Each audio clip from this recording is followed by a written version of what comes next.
The OSI teaches that everything in the universe happens according to the grand plan. But the stranger that arrived in Halcyon was an unplanned variable. From the moment he landed in Emerald Vale, his actions altered the course of history. The events on Tartarus brought about the end of the board's authority. But the board's mistakes would haunt the colony for decades to come. The damage they left behind would require the work of a generation to repair. Dr. Phineas Wells began reviving a handful of the Hope's colonists. Engineers, scientists, technicians, and intellectuals. They were among the brightest minds the Earth had ever sent out into the stars. The Hope scientists and engineers woke up in a colony descending headlong into total collapse. With no way to return to Earth, they had no choice but to band together and devote themselves to the cause of saving Halcyon. The people of Halcyon were nothing if not hardy. In the absence of the board's authority, many of the colony's settlements banded together with a single purpose in mind: survival. Life was especially hard in the years to come.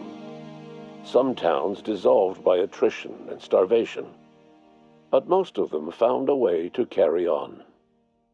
In the years to come, Halcyon was forced to reckon with its newfound freedom. The board was gone, and for better or worse, the colony was responsible for its own destiny. Left leaderless, the people of Stellar Bay and Amber Heights were slowly but inevitably picked apart by the wildlife of Monarch. Left unchecked, the war on Monarch consumed both MSI and the Iconoclasts. And when the sulfur clouds settled, only stragglers from both factions remained.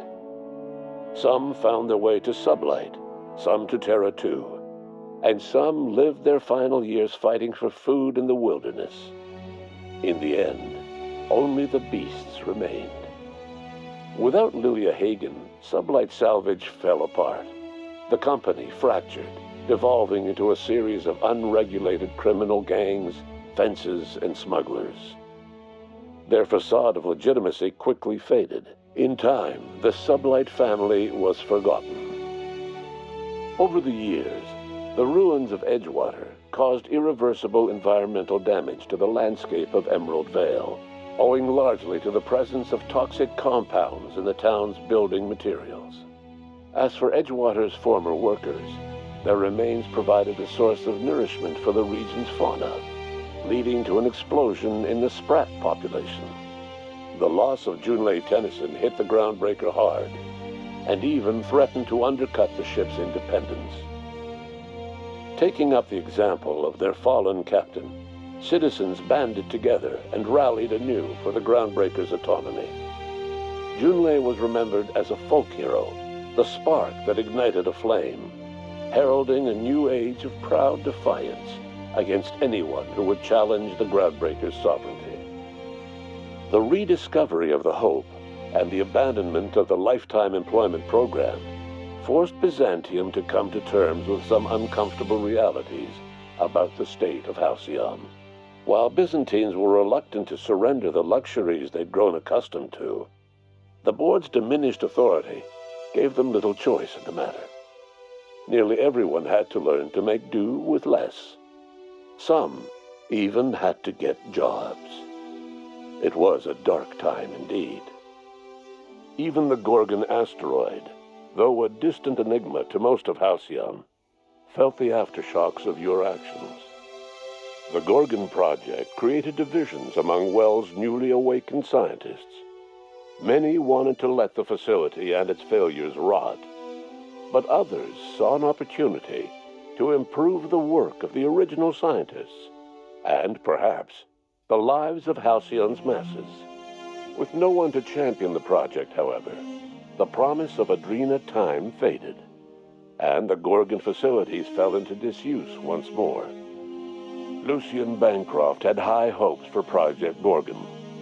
However, the board's fall stripped him of the power and authority he'd wielded for so long. Like many of his peers, he was forced to take up a job based on his meager qualifications.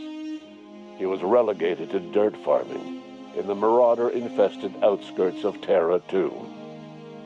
In spite of everything, the Gorgon asteroid remained a sobering reminder of the potential for progress and disaster in humanity's most ambitious efforts.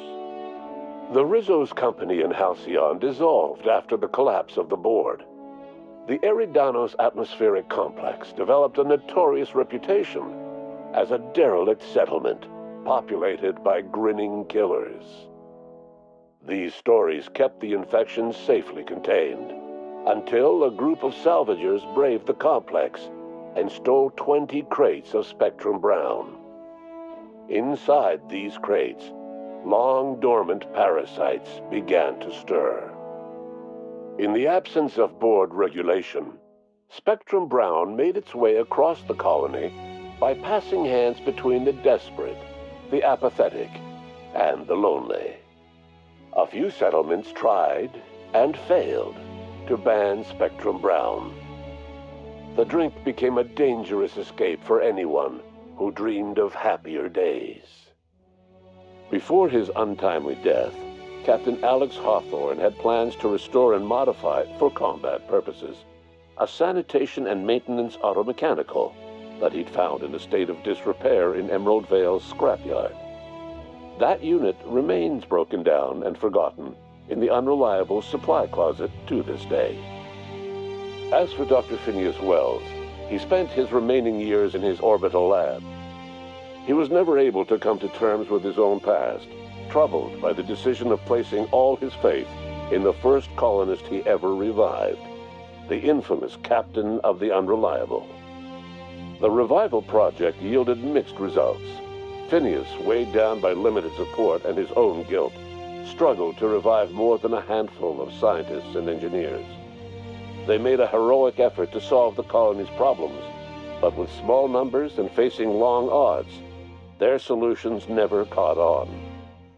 Only a few of the Hope's colonists were successfully revived. Wells died before he could see the fruits of his labor. He passed away a haunted man, crushed by the guilt of his failures. Small, petty factions squabble over what remains of the colony. Every attempt to reach out to Halcyon's neighbors is met with silence. And what about you, the unplanned variable in the history of Halcyon? You brought an end to the chaos on Tartarus, and left Dr. Wells to save Halcyon on his own. You had more pressing matters to attend to. As you tasted your first scoop of Rizzo's partially emulsified, semi-frozen milk-like dessert, you realized something. All your troubles, all your adventures, all your struggles and choices, they had all led to this single moment. And it was all worth it.